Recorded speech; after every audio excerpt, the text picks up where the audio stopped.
Ramadan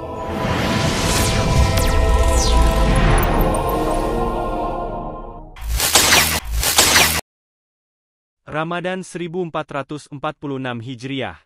Tahun 2025 tinggal beberapa hari lagi.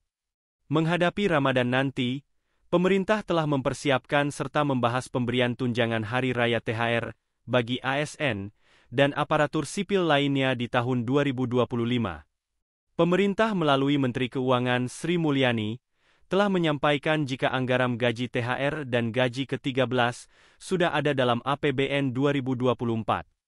Maka, baik THR maupun gaji ke-13 ASN tahun 2025 ini pasti akan dicairkan. Kendati demikian, ia meminta agar para ASN dapat menunggu keputusan resmi pemerintah soal mekanisme pencairan gaji ke-13 dan THR tahun 2025. Peraturan pemerintah terkait tunjangan Hari Raya THR dan gaji ke-13 dirombak. Selain gaji pokok, Menteri Keuangan Sri Mulyani juga cairkan 4 tunjangan tambahan ini untuk pegawai negeri sipil golongan 1, 2, 3, dan 4. Sri Mulyani selaku Menteri Keuangan akan kembali menganggarkan tunjangan Hari Raya THR dan gaji ke-13 bagi para aparatur negara, termasuk pegawai negeri sipil (PNS). Meskipun belum diputuskan secara resmi, namun Menteri Keuangan Sri Mulyani telah mengindikasi bahwa THR dan gaji ke-13 akan kembali disalurkan kepada PNS. Sementara itu, peraturan pemerintah terkait pemberian THR dan gaji ke-13 telah dirombak beberapa kali. Sebelumnya di tahun 2023, pemerintah telah menetapkan Peraturan Pemerintah Nomor 15 Tahun 2023 yang mengatur kebijakan pemberian tunjangan Hari Raya dan gaji ke-13 bagi para aparatur sipil negara, pensiunan, penerima pensiun, dan penerima tunjangan. Kemudian pada tahun 2024, pemerintah kembali merubah peraturan pemerintah terkait pemberian THR dan gaji ke-13 menjadi Peraturan Pemerintah Nomor 14 Tahun 2024. Sementara di tahun 2025 ini, pemerintah belum mengeluarkan aturan terbaru terkait pemberian THR dan gaji ke-13 bagi para aparatur negara, termasuk pegawai negeri sipil (PNS). Berdasarkan regulasi di tahun sebelumnya, yaitu Peraturan Pemerintah Nomor 14 Tahun 2024, tertulis bahwa yang berhak menerima THR dan gaji ke-13 meliputi PNS, P3K, prajurit TNI, anggota Polri, pejabat negara, pensiunan, penerima pensiun, dan penerima tunjangan.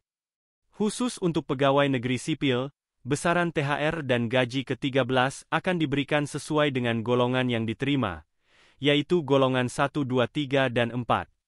Dalam Pasal 6 Peraturan Pemerintah Nomor 14 Tahun 2024, disebutkan bahwa tunjangan Hari Raya dan gaji ke-13 yang anggarannya bersumber dari APBN, termasuk pegawai negeri sipil, terdiri dari 5 komponen.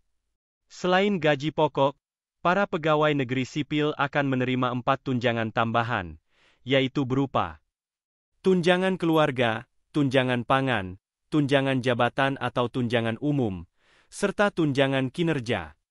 Adapun besaran tunjangan Hari Raya dan gaji ke-13 yang diterima oleh PNS akan disesuaikan dengan pangkat, jabatan, peringkat jabatan, atau kelas jabatan sesuai dengan golongan yang diterima, apakah itu golongan 1, 2, 3 atau 4. Namun, ada kategori P3K penuh waktu yang tidak akan menerima THR di tahun 2025. Hal tersebut telah ditetapkan dalam regulasi resmi pemerintah yang diatur dalam Peraturan Pemerintah Nomor 14 Tahun 2024, sebagaimana telah ditetapkan.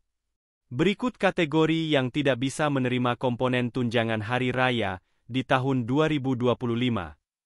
Pertama, sedang cuti di luar tanggungan negara. Kedua, sedang ditugaskan di luar instansi pemerintah, baik di dalam negeri maupun di luar negeri, yang gajinya dibayar oleh instansi tempat penugasan, sesuai dengan ketentuan peraturan perundang-undangan. Demikian informasi ini kami sampaikan. Semoga bermanfaat. Salam sehat, jangan lupa bahagia.